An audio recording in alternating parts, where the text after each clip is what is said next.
Okay, so now I'm gonna continue reading to find the answer as to who George Washington fought for Britain in order to win the war, right? So I'm reading, and there's a paragraph that says George Washington went off to war in the 1750s. The students repeat after me. And then it says, Britain was fighting France for control of North America. And one of the clues right here is that George Washington fought with Britain in a war against this country. So now I can see that there's a connection, right? That Britain was fighting France and the United States was fighting with Britain. So with a highlighter, I am gonna mark that section because that gives me the answer, right? So I'm gonna highlight Britain was fighting France for control of North America, right? So as you can see, I highlighted this little section, and now I'm gonna write my little bank worksheet, and this is number 4. So I'm gonna write France, which is one of the words in our word bank, and as always, France starts with a capital letter because it's a place. So there it is, and then as you can see, the word France is right here, and students would cross it out because we can't use that word anymore.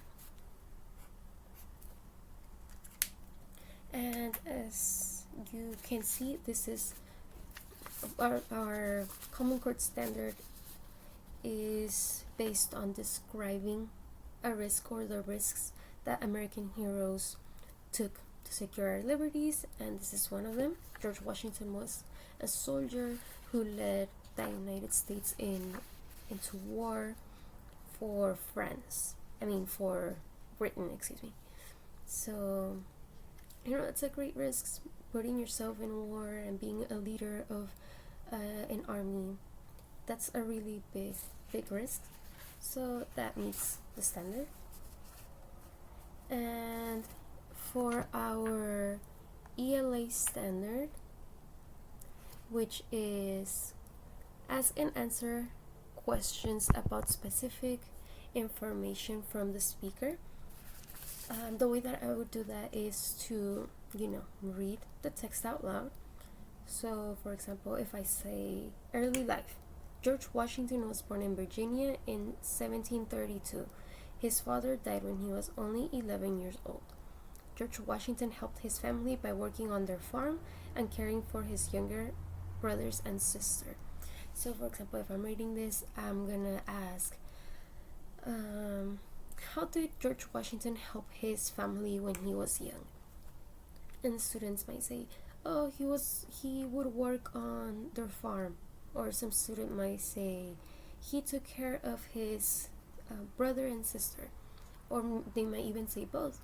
And this way, and as a teacher, and I'm making sure that they're paying attention to the text and that they're paying attention to detail.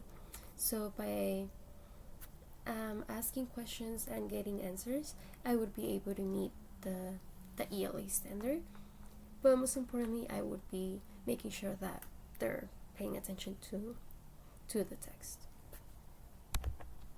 And I think that something that's very important is to target the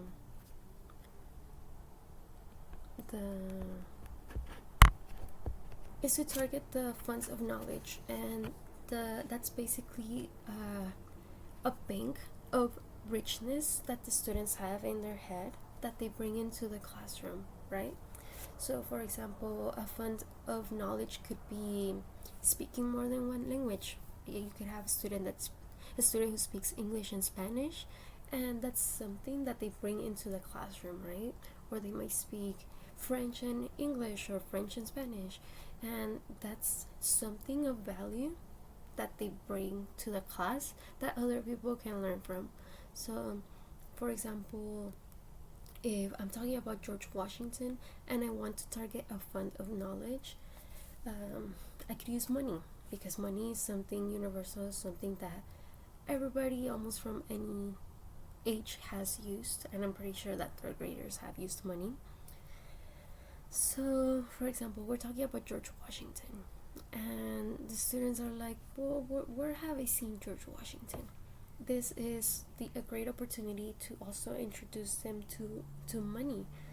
And by doing this, or I could do this by, for example, showing them a $1 bill with George Washington's face on it. And they probably used the $1 bill before, at one time or many times, but I don't think that they really like paid attention to the details on the dollar bill, right? So I think that this would be a great way for them to, for example, read a text, learn about this person, and then realize that he was so important that he's on a dollar bill that we still use today. And I believe he was also in the quarter, so I could also show them a quarter. And he's in two monetary,